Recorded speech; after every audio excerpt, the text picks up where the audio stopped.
I'm learning that it's okay to turn my head, not looking, and coldly cut the cord to the way I used to be.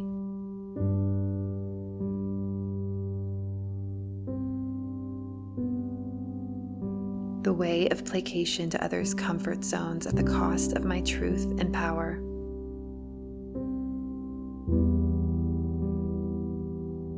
The way of allowing others' judgments and misunderstandings of my decisions make me worry that I'm going in the wrong direction. The way of numbing out parts of my identity, telling myself it's only a temporary state until my circumstances change, until I'm out of the environment that taught me these ways in the first place.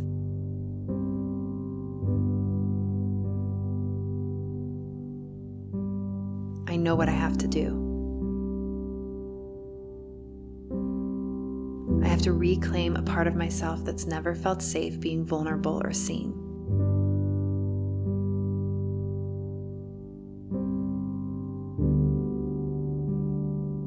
I have to let her communicate her authenticity and truth to her environment, however subtly, and constantly remind her that I've got her. That she is forever safe right here with me. No matter how many times she's judged or even shamed by the reflections of her past or the collective insecurities around her.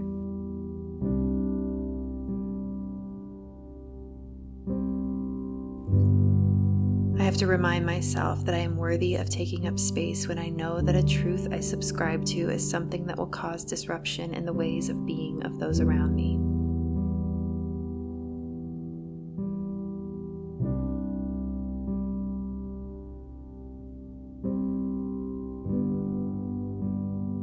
And when the fear of being vulnerable is much too great, a comforting thing I am realizing is that I don't have to bear the rawness of my soul to the world the second I come into union with it.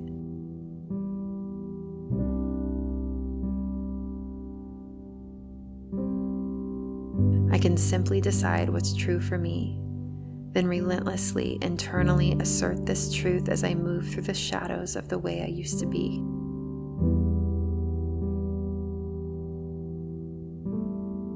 As false identities slowly fade away, as I quietly detangle myself from the wants and needs and expectations of those around me who have become familiar and comfortable with a muted expression of who I am.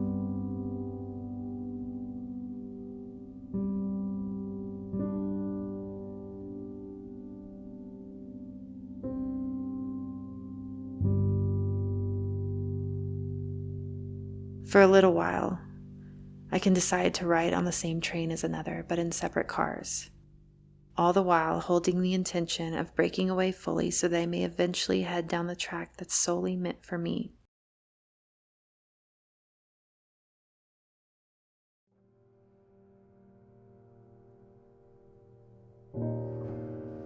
I can calmly observe the powerful voices of attachment, guilt, blame, and shame that tell me that I am wrong or cold or lacking compassion for leaving someone behind to sit alone in the energies I once commiserated with.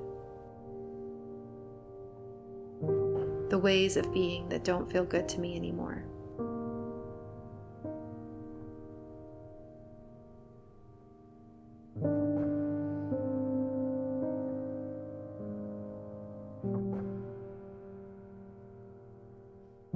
I can decide to feed and nurture who I am and who I am becoming, while honoring and appreciating all of who I've been, knowing that my truest and chosen path requires more faith than most are willing to exercise in this life of limitations, insecurities, and finites.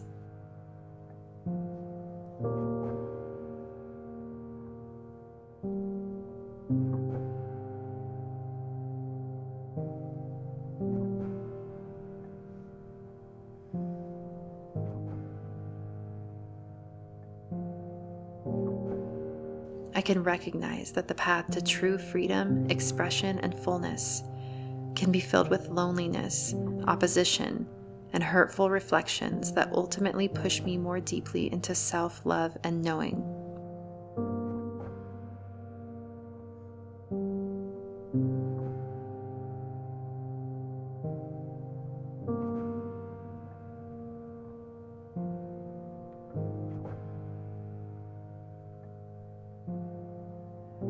The world is what is mutable and changeable.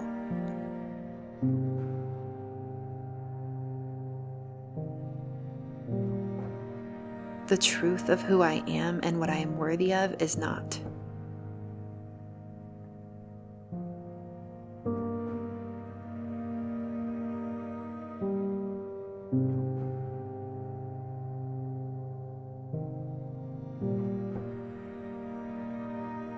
Many people bend to and limit themselves to who the world says they're allowed to be. I choose to instead inform the world of who I am, until it has no choice but to shift into an environment that supports and uplifts the truth of my soul that I've unceasingly affirmed and protected all these years.